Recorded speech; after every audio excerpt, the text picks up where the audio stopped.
Let me give you a practical demonstration of what we're going to be talking about today with the trapezius. A force couple is two different linear forces in two different linear directions that have the same rotational force. So you and a friend are on the playground and kids ask you guys to spin the merry-go-round. If y'all are on opposite sides of the merry-go-round, y'all would import two different linear forces in order to try to spin the merry-go-round in the same direction. Does that make sense? So a force this way on one side and a force that way on the other side create the same torque. Okay, so far so good. So if I was going to spin this chair and only use one force, it can make the chair want to rotate, but it won't be as efficient. So if I just push on this side forward, chair is going to spin a little bit and it's going to transfer forward. If I push on this side or pull on this side, it's not going to be as efficient. But if I do the same thing, make for much more efficient spin using a force couple. We saw force couples throughout the body. Right sterno, left erector were force couples. Right external, left internal, left erector force couples. So we've seen force couples before. It's just that for this fan-shaped muscle, this force coupling is happening with one muscle on the whole scapula itself. So I'm going to give you an analogy, and then we'll go into the muscle. So this is an analogy of the left scapula. So this would be like the spine of the scapula. And notice how some of those upward fibers are pulling on the spine and trying to spin the scapula in a direction of upward rotation. So something is pulling the spine up in order to try to make the scapula rotate up. Does everybody see that analogy? Then you have lower fibers that are trying to pull this corner down in order to also try to spin the scapula up. Does that make sense? So you have downward fibers trying to spin this way, and you have upward fibers trying to spin that way, and they use a force couple, two different directional forces that are working together to create the same torque, the same spin. And that's how the trapezius muscle is an upward rotator throughout the whole muscle, because you have upward fibers that, although linearly are pulling different than the bottom, rotationally they're pulling the same. They're pulling in the same direction of spin.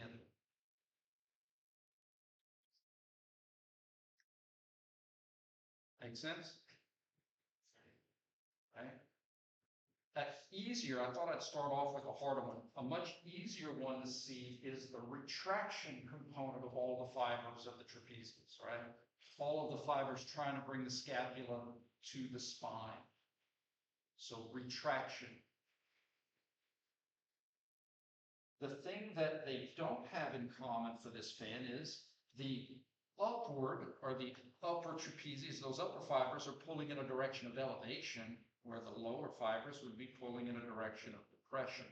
So linearly, the up ones are trying to draw it up, the down ones are trying to draw it down, but when they work together as a force couple, they would all be trying to spin.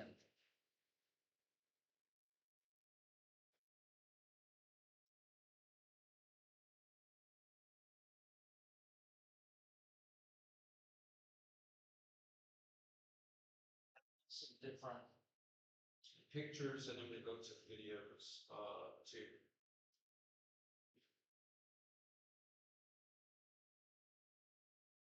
So you see how the upper and the middle on this side is trying to bring like this side of the spine here, and then the lower will be trying to bring that side of the spine there, up, down,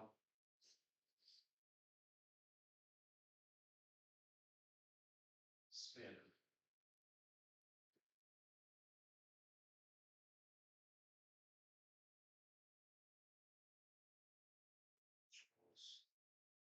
It's a good example of after they've created motion. So getting shorter, getting shorter. I like this picture because it's already upwardly rotated as compared to anatomical. So you can almost imagine if we were to downward rotate, you could see how these lower fibers would get longer. I'll pull this way. Make sense? And as you downwardly rotate, these fibers would be getting longer because they would also want upwardly rotate.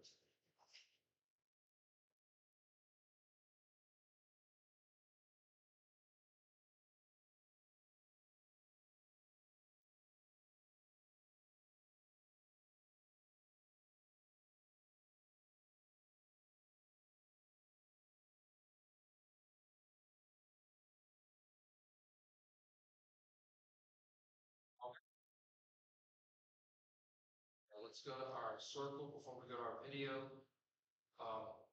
Upper trap, lower trap, middle trap. Now, the rotation for, because again, this is a different kind of circle. It's not as obvious. So what I'm hoping you guys can see is that this triangle is kind of representing our scapula. And these arrows are representing the force couple of the muscle.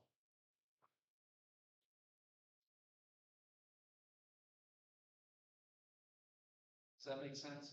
So I know in reality, the lower trap will be tugging like this, but I had to draw them based off of their function. So sometimes you got to make some trade-offs.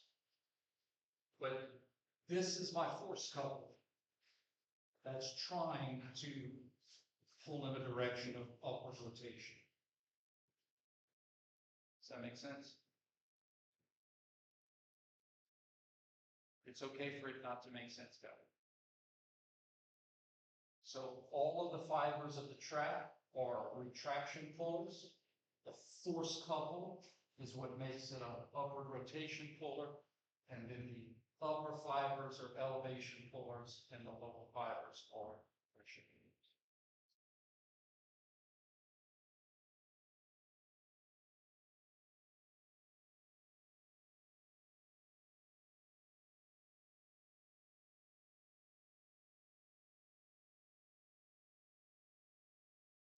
Videos.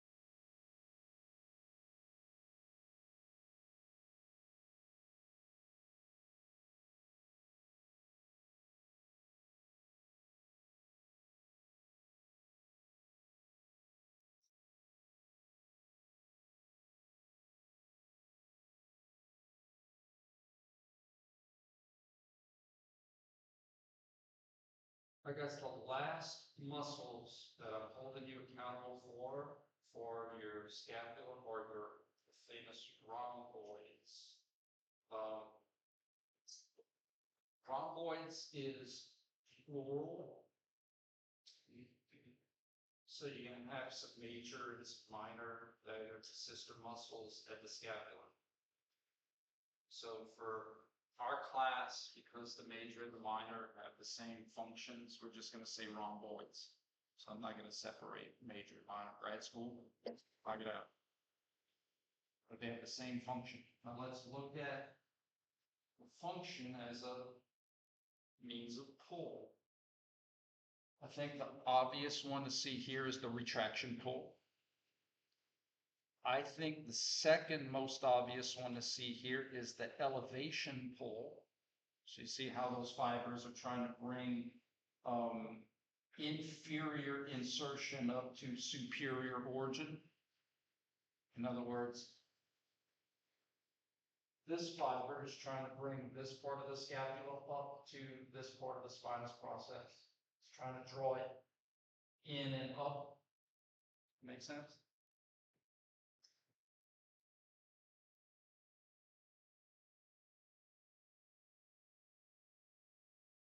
And here's the downward rotation function. So here's the scapula. I'm going to represent this piece of paper as the scapula. I think the downward rotation is going to be easiest to see if you see how that muscle is going to get longer as I upwardly rotate. So in other words, here's where the muscle is pulling on the scapula. If I upwardly rotate, look how that muscle is getting longer and it wants to pull back. It wants to pull in the direction of downward rotation.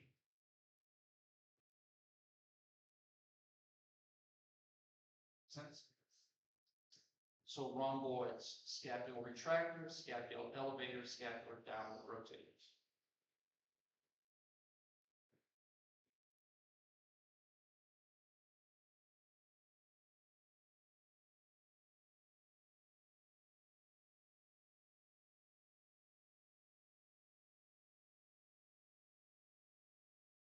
Another good picture of the rhomboids, retraction pull, elevation pull, and then I'm hoping you could visualize the downward rotation pull. The trapezius and the lower trap kind of have a crisscross, almost kind of like how the obliques crisscross. So you think about lower trap, underneath them are rhomboids, retraction pull, rhomboids or elevation pullers, lower traps, depression pullers. Lower trap is an upper rotation puller, rhomboids a downward rotation puller. You get a lot of canceling out. If you need retractors, it's good to have a downward and an upward cancel out so that they could pull in the same linear direction.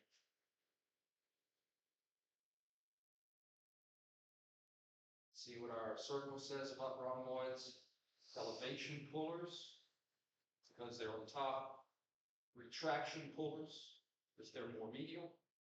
And then you look at the spin, because it's all about the spin. So I know this isn't practically speaking, but I couldn't put the rhomboids down here because that would infer that it would be a depression puller. So this is just function. This is just how they function. The rhomboids are elevation pullers, retraction pullers, and downward rotation pullers. Does that make sense? This is just to help see the function.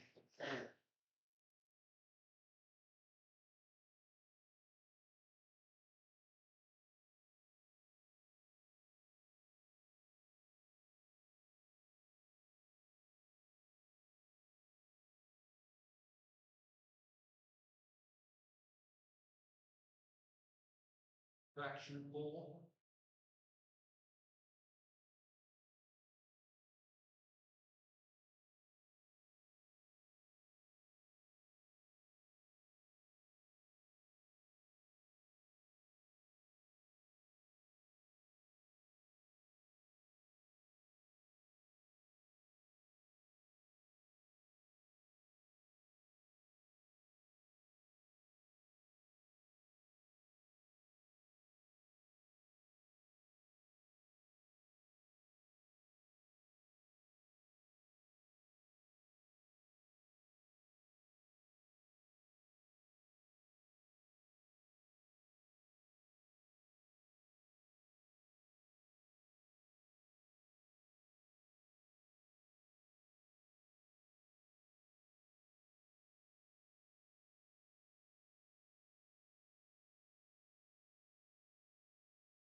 All right, guys, would I be working protractors or retractors in this exercise if I was making the dumbbell go closer to the ceiling?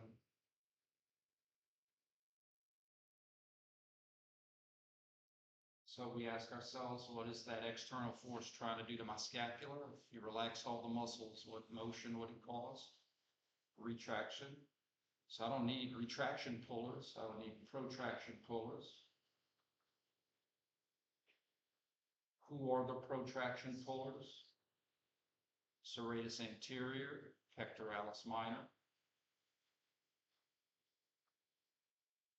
Bar test, that's what I'm holding you accountable for. If you observe protraction during this exercise, concentric. If you observe retraction during this exercise, same muscles, just through eccentric contraction.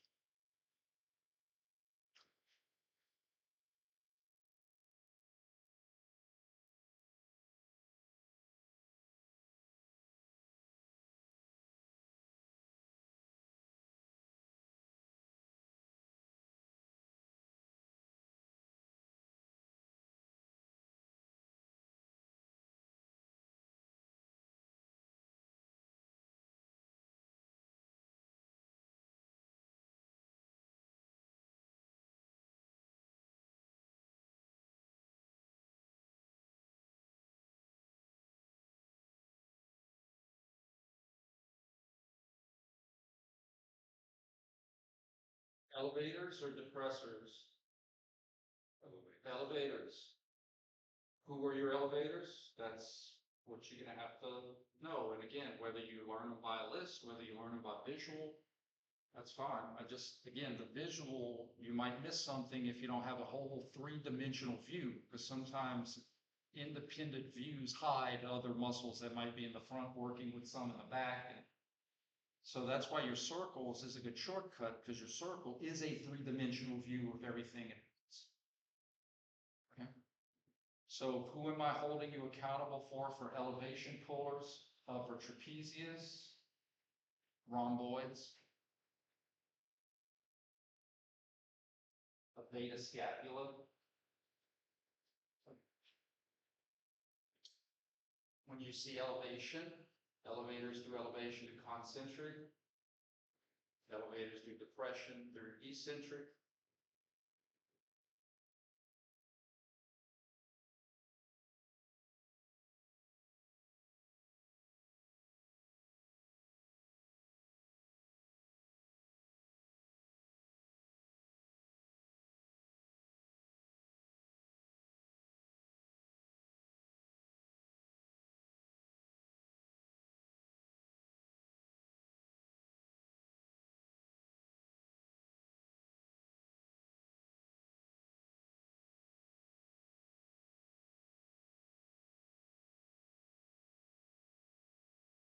Guys, let's have a scapular conversation.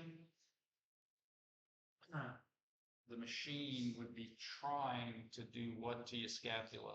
Downwardly rotate and depress, right? So I would need upward rotators and elevators. Your circles help you to see or identify who are the upward rotators and the elevators. Or once you identify who you need, your lists, or again, if you could visually see it, just make sure you could see all three dimensions, so you don't miss anything. This isn't a disrespect to the shoulder, it's just we're not having a shoulder conversation right now.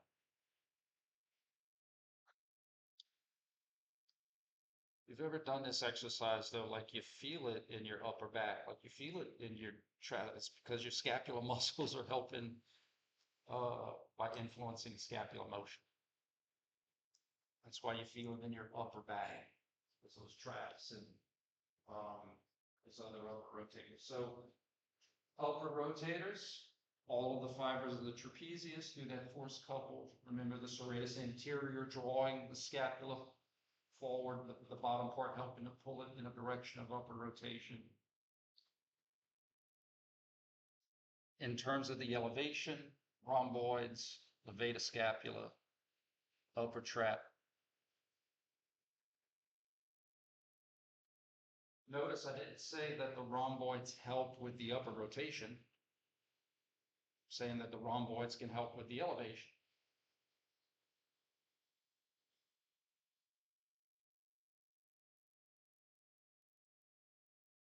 What's really working, and I'm hoping that we have some applied experience here.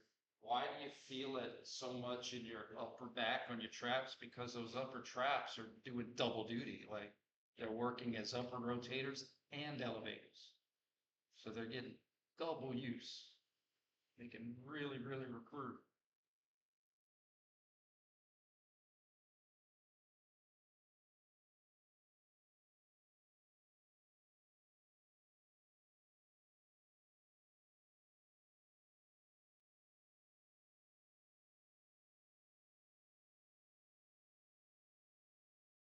Where would be the eccentric phase, from left to right or right to left? Left to right. Concentric would be right to left.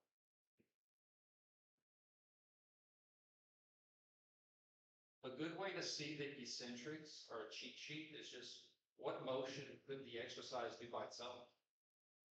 The exercise could make your arms go down, but the exercise can't make your arms go up. And it's not always up and down, but it's just a good cheat sheet to just kind of see what do I have to make happen. That's going to be the concentric.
Have a scapular conversation. I'm going to give you some time to give it some thought. And so some of the things on the test we're going to need to be able to answer. What is my agonistic group? Who are the muscles in that group? Once I know who's working, which motions would line up with the different contractions that those muscles would use to influence those separate motions. Again, I'm not disrespecting shoulders, just we're not having shoulder conversations today, doing scapular conversation. So to identify the agonist, just ask yourself, who do I need? Because I understand why I need it. What's gravity or the exercise trying to make my scapula do? And then once you see what it's trying to do, then hopefully you can visualize who you need to pull. Who you need to play tug of war against it.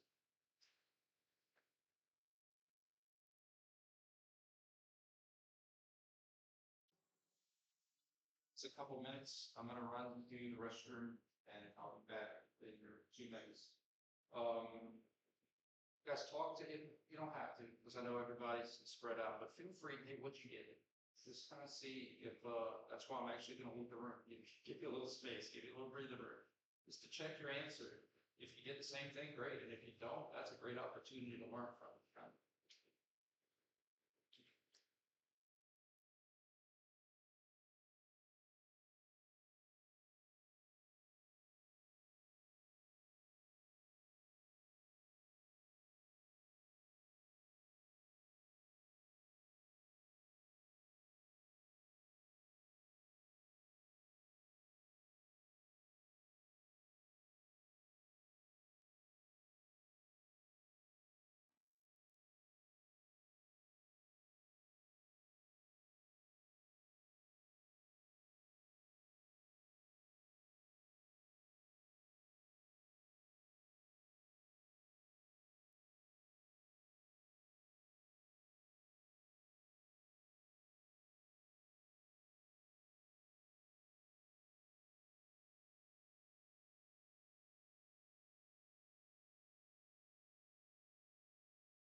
guys, you need protractors or retractors?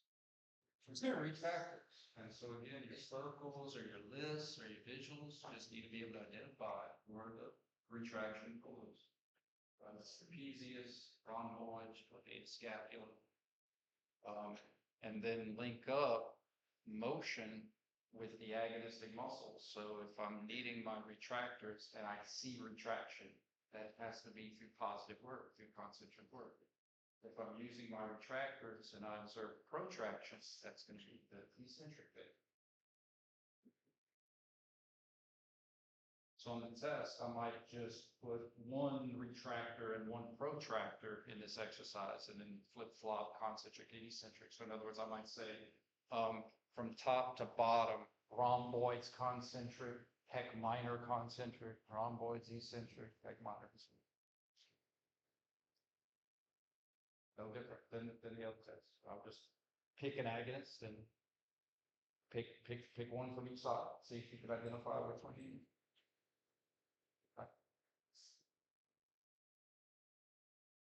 Typically, when I have muscles that have like more than one or more than two functions, I'll just pick two just so that you don't have 9 answer choices. I think that's fair trade-off. So like if I was going to say list 2 functions of the right rhomboids, I'm not saying list the only 2, but just give me 2. And to help double down on non-confusion, that's why I don't put none of these anymore, because I don't want y'all to think, well, that's not the only. So if I say give me 2 functions of the rhomboids, I might put it's an elevator retractor, elevator protractor, depressor retractor. It's just seeing if you know, okay, this is how that muscle pulls. That's why I give you scratch paper. If I ask you a function question about the rhomboid, just on the paper, just put, I know what the rhomboid does. I know how it pulls. And then the answer choices should match up with what you know.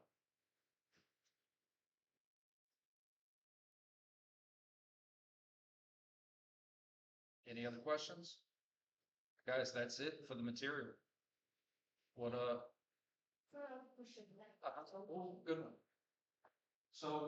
So that's why we analyze motion joint by joint. So we can have a shoulder conversation, but we can also have a scapular conversation. So like, so if you are going to maintain this position, let's see, copy.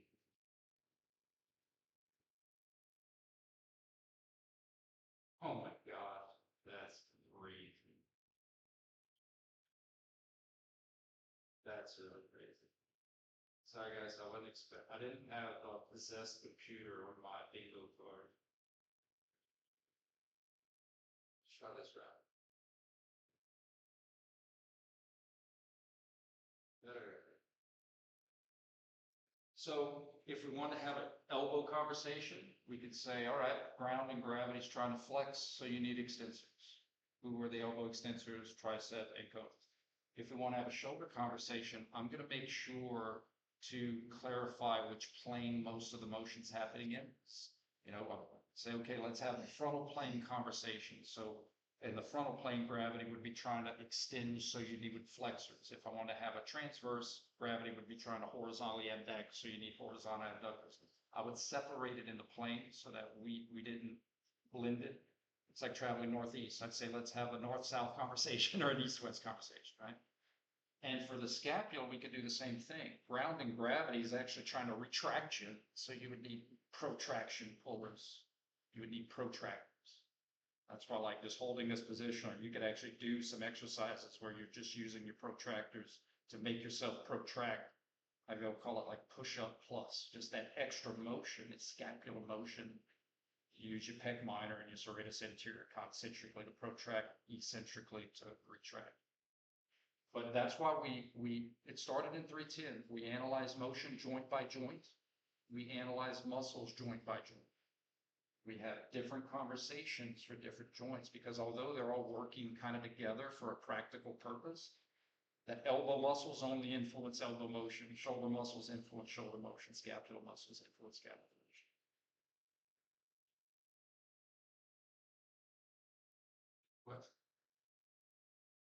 So like if I was gonna give you a push-up question, I would try, like, here's a good view where we can look at the horizontal, mostly horizontal. But if I was gonna pick out a question, I would make sure to have it where like their elbows are in, so that way we can see mostly that it's happening sagittally or elbows out, so we can see it's mostly happening. I would give you a view, and even if the view was kind of, I would say, hey, let's have a conversation in this particular plane. There's a lot of human motion is combination. So here's the plan for the rest of the semester, which we don't have much time. Monday and Wednesday, it's 2 days of exam review. We could talk about whatever you want. If you need me to repeat something, if you need me to clarify something, but I'm not coming in here ready to lecture. I gave you all the stuff you're accounting for.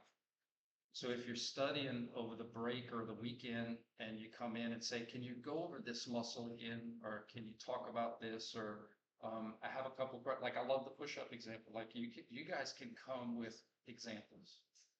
I was practicing or I was studying and I thought about this exercise. Ooh, what's it called? Let's pull it up. Okay, so that's what Monday and Wednesday is going to be. It's just fine tuning, making sure we're all on the same page. And then you have your break. And then we have our test the Monday when we come back from the break. Is it best to have a test when we come back from the break? No, but the university won't let me give it on a Wednesday or a Friday. And so I'm kind of stuck. So trying to look at the positive, after you have your third grade, you'll have what your current average is, and you can take it and leave it. Like literally, like if you have a C and that's what your goal was, go spend that extra time on other classes. If you have a B and you're happy with that, go spend you're done. I'm not going to teach you any new stuff. If you want to take the cumulative final, it's all on information we've had before, nothing new. Then that would be your fourth test. So every test would be 25%. So if you take 3 tests, it's out of 33% each. You choose to take a fourth.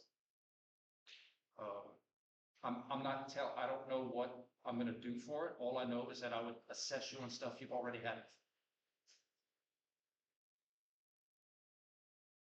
But again, if you have an A, B, or C and you're comfortable with that,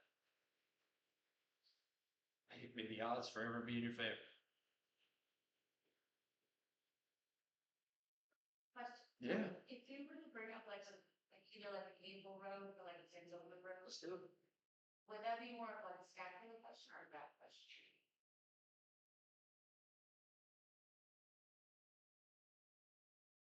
In terms of motion, that would be shoulder and scapula. The back would probably, so your trunk, right? So I'll give you an example where, so for this one, we really wouldn't have a trunk conversation to be had, but I'm going to show you another one where we can, but it would be isometric, right? So in this one, we really wouldn't have a trunk conversation because although gravity is trying to do this, her hand is preventing that, right? So there's really nothing that's trying to make the trunk move. So this would be shoulder scapula conversation.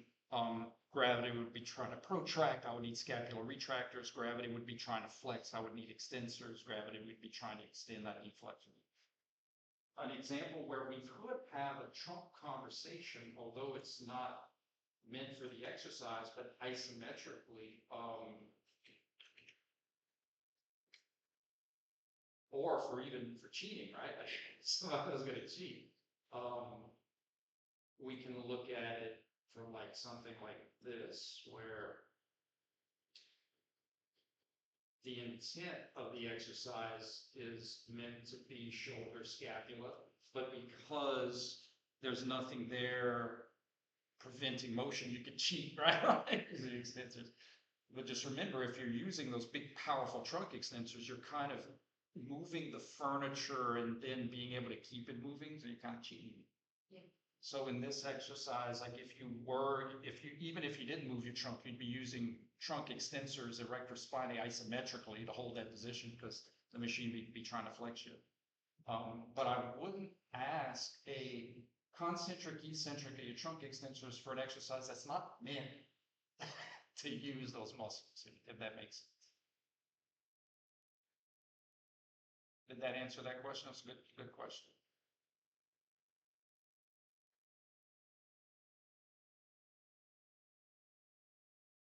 So the machine would be trying to flex your shoulder. We would need shoulder extensors. Identify who those muscles are. Machine is trying to extend your elbows. You need elbow flexors. Those muscles are.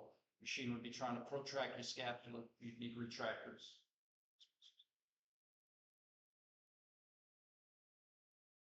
Concentric would be left to right.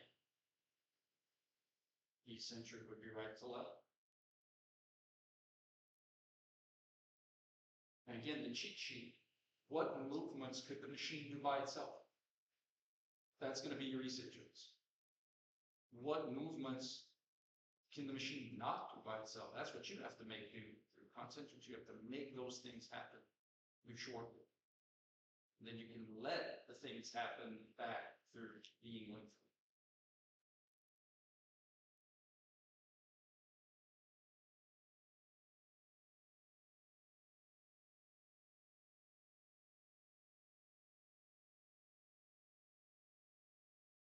Does anybody have any questions about the game plan? So we have the weekend, Monday, Wednesday, review. Come with questions. Literally, if y'all are set and you're like, dude, we got it. If nobody comes, that's fine. Like you have the videos, you have the reference, but come on Monday and Wednesday with questions. So in other words, I'm not going to be planning on, but we can talk about whatever you want to talk about or clarify whatever you need clarification about. It's just like a typical review that I've had, except I'm giving you 2 days worth, just in case, like you go back to the drawing board and there's a couple more things you want to talk about. All right, guys, you have a good weekend.